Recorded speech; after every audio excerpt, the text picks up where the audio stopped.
Pengertian digital forensik.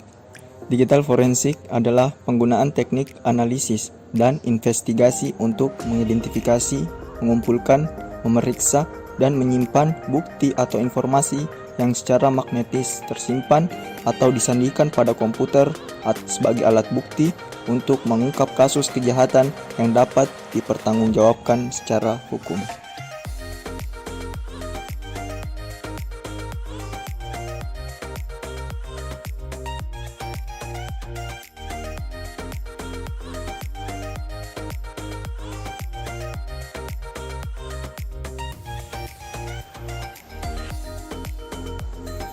Sejarah forensik digital sebelum tahun 1980-an.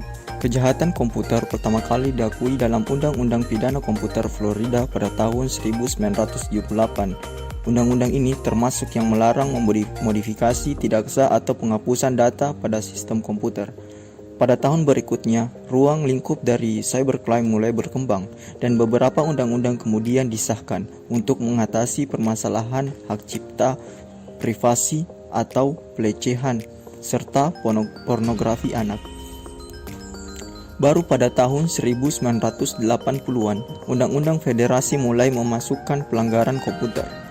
Kanada adalah negara pertama yang mengeluarkan undang-undang terkait kejahatan komputer pada tahun 1983. Hal ini diikuti oleh Amerika Serikat dengan Computer Fraud and Abuse Act pada tahun 1986. Selanjutnya diikuti oleh Australia mengamandemenkan undang-undang kriminalnya pada tahun 1989 dan Inggris menerbitkan undang-undang penyalahgunaan komputer pada tahun 1990.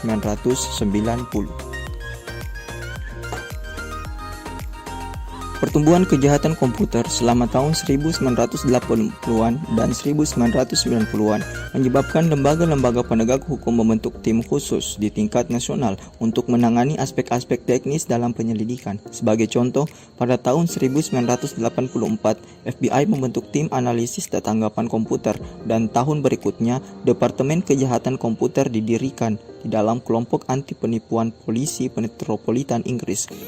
Selain personil penegak hukum profesional, banyak anggota awal tim-tim ini terdiri dari penggemar atau penghobi komputer dan bertanggung jawab untuk penelitian dan petunjuk awal serta arah masa depan bidang forensik digital. Sepanjang tahun 1990-an, permintaan terhadap sumber daya penyelidikan baru ini semakin meningkat. Beban dan ketegangan pada unit pusat mengarah pada pembentukan tim-tim di tingkat regional bahkan di tingkat lokal. Pada tahun 1992, istilah dari forensik komputer mulai digunakan dalam literatur akademik, meski sebelumnya sudah digunakan secara informal.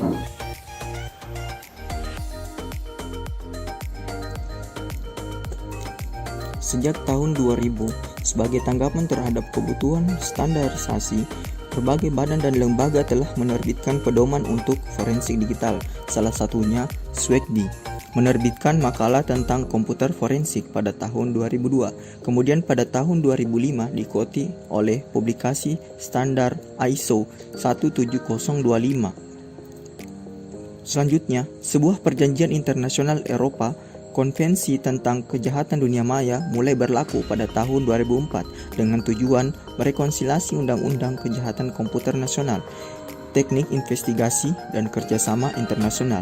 Perjanjian itu telah ditandatangani oleh 43 negara, termasuk Amerika Serikat, Kanada, Jepang, Afrika Selatan, Inggris, dan negara-negara Eropa lainnya, dan diratifikasi oleh 16 negara lainnya.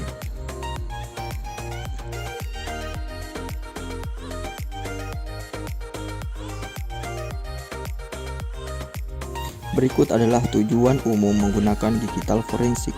Yang pertama, merancang prosedur yang efisien di lapangan. Dengan merancang prosedur ini dapat membantu Anda untuk memastikan bahwa bukti digital yang diperoleh tidak rusak. Yang kedua, memudahkan akuisisi dan penggandaan data. Dengan ini, kita dapat memulihkan file yang dihapus, dan kita juga dapat menghapus partisi dari media digital untuk mengekstraksi bukti dan memvalidasinya. Yang ketiga, membantu mengidentifikasi bukti dengan cepat. dan juga memungkinkan Anda memperkirakan dampak potensial dari aktivitas jahat pada korban. Yang keempat, mempertahankan bukti agar tidak terkontaminasi.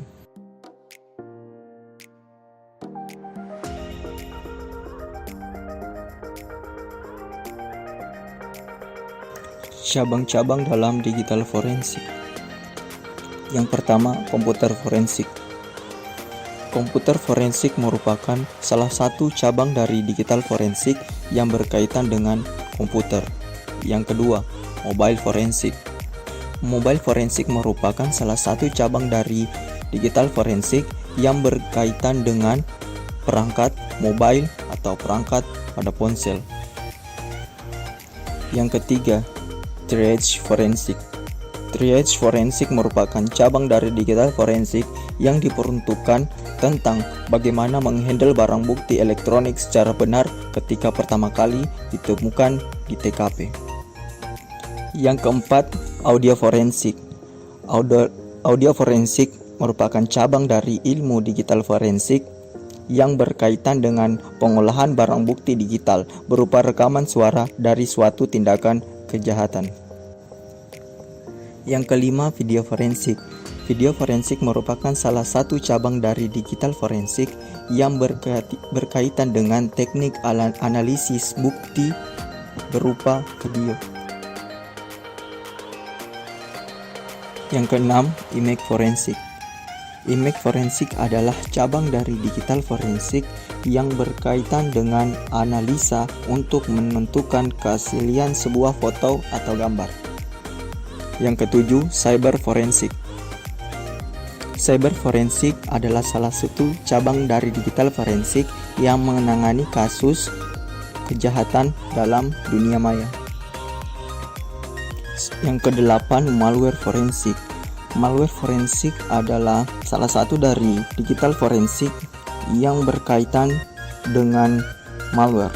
Selanjutnya, memori forensik. Memori forensik ini berkaitan dengan mengekstraksi data dari media penyimpanan dengan mencari file yang aktif, dimodifikasi, atau dihapus. Yang terakhir, anti-forensik. Anti-forensik ini fokus pada bagaimana supaya investigasi terhambat, bahkan investigasi menjadi tidak mungkin untuk dilakukan.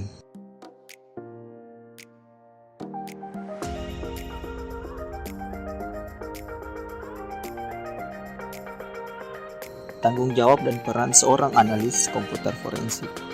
Yang pertama, seorang analis komputer forensik mampu melakukan investigasi tentang pelanggaran data dan insiden keamanan. Selanjutnya, seorang komputer analis mampu memulihkan sistem yang rusak, mampu mengidentifikasi jaringan untuk kasus hukum, dan mampu menyusun laporan teknisnya. Seorang analis komputer forensik juga harus memberikan kesaksian ahli di persidangan, serta ia mampu menyarankan kepada penegak hukum tentang kredibilitas data yang diperolehnya. Dan yang terakhir, seorang analis komputer forensik juga harus mengikuti perkembangan dari teknologi, perkembangan perangkat lunak, dan metodologi yang muncul. Sertifikasi ahli forensik digital. Sebagai sebuah pekerjaan yang berlandaskan prinsip scientific methods, digital forensik juga memiliki prosedur sangat ketat. Semua aktivitas digital forensik harus terdokumentasi dan memiliki acuan kerja atau standar operasional yang dikenal dengan SOP.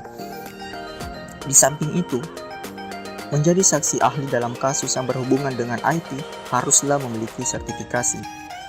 Dibutuhkannya sertifikasi forensik digital untuk para ahli agar menjadi acuan bahwa ahli memiliki standar operasional untuk menjadi saksi ahli forensik digital yang mengungkapkan kasus-kasus yang menggunakan media IT berupa CCTV, laptop, hard disk, dan lain sebagainya. Daftar sertifikasi forensik digital. Yang pertama, CHFI. CHFI atau dikenal dengan Computer Hacking Forensic Investigator merupakan sertifikasi forensik digital yang dikeluarkan oleh AC Council, yang merupakan sebuah organisasi yang memiliki program pelatihan dan sertifikasi di bidang keamanan IT dan forensik digital. Yang kedua, NCA, N-Case Certificate Examined, atau dikenal NC, merupakan pelatihan yang berbasis praktik berdasarkan N-Case software. Program sertifikasi forensik digital NC ini dikeluarkan oleh Guidance Software yang melatih para trainer untuk memiliki keterampilan komputer forensik dan mampu menyelesaikan sebuah skenario praktik pemeriksaan yang menyeluruh serta penyiapan laporan investigasi. Yang ketiga, ACA, atau yang dikenal dengan Access Data Certificate Examiner, merupakan sertifikasi forensik digital untuk melatih trainer memiliki ide inovatif dan memperkuat kemampuan untuk mengidentifikasi, merespon, menginvestigasi, menuntut, dan mengadili sebuah kasus. Sertifikasi forensik digital ACA ini dikeluarkan oleh Access Data yang bekerja sama dengan Syntricate yang sama-sama memiliki program untuk pelatihan di bidang IT dan sertifikasi forensik digital. Selanjutnya, GCFA. GCFA merupakan sertifikasi forensik digital yang dikeluarkan oleh SANS Institute. Program sertifikasi forensik digital ini ditujukan untuk para profesional yang memiliki kemampuan mengumpulkan data dan menganalisis sistem operasi Windows dan Linux, serta memiliki pengetahuan, kemampuan, dan keahlian dalam melakukan investigasi dan menangani kasus pada tingkat lanjut.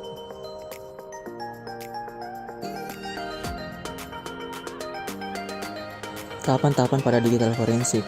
Secara umum ada 4 tahapan yang harus dilakukan dalam implementasi digital forensik. Yang pertama, pengumpulan atau acquisition. Tahapan ini mengenai mengumpulkan dan mendapatkan bukti-bukti yang mendukung penyelidikan.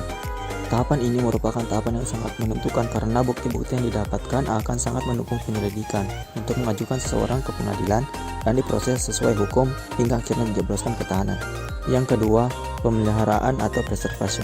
Tahapan ini tentang bagaimana memelihara dan menyiapkan bukti-bukti yang ada, melindungi bukti-bukti dari kerusakan, perubahan, dan penghilangan oleh pihak-pihak tertentu.